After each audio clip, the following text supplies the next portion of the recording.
The waters off Beaufort Inlet, North Carolina, hold their secrets close with a deep, lingering sense of mystery and quiet wonder. In 28 feet of murky Atlantic, scattered among shifting sands, lie the remains of a vessel that once struck fear along the American coast, the Queen Anne's Revenge.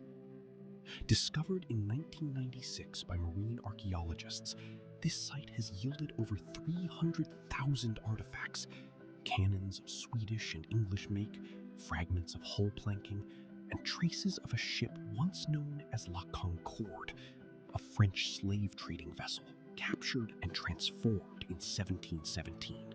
Here, in the silt and barnacles of this remarkable Queen Anne's Revenge discovery, rests evidence of one of the most notorious figures of the early 18th century, Edward Teach, better known as Blackbeard, stirring a thoughtful reflection that builds with steady intrigue.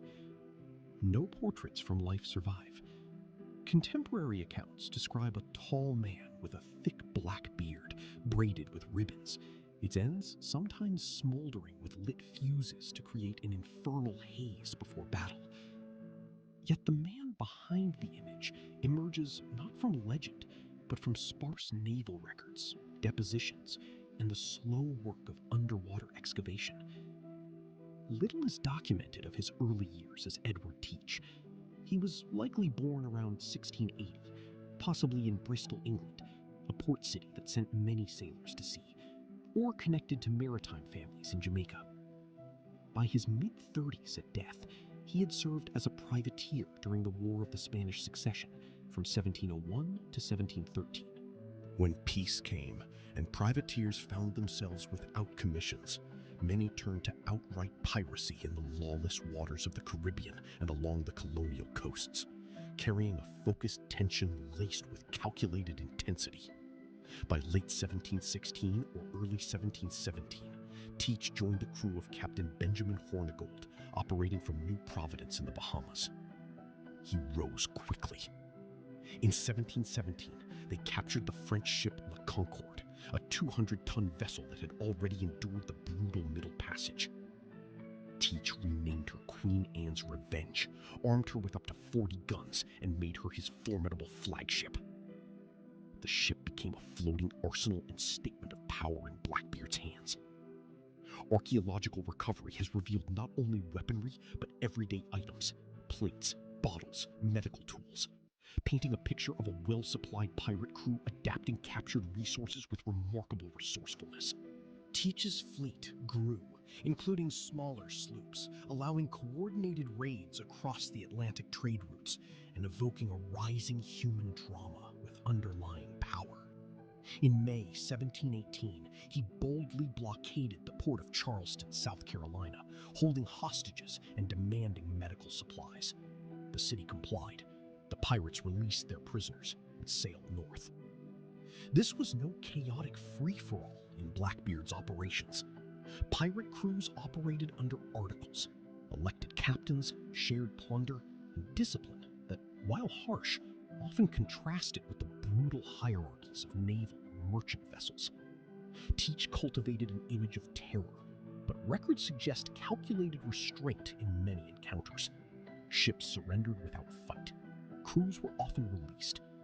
The reputation itself became a weapon, minimizing bloodshed while maximizing yield in the competitive world of Atlantic trade.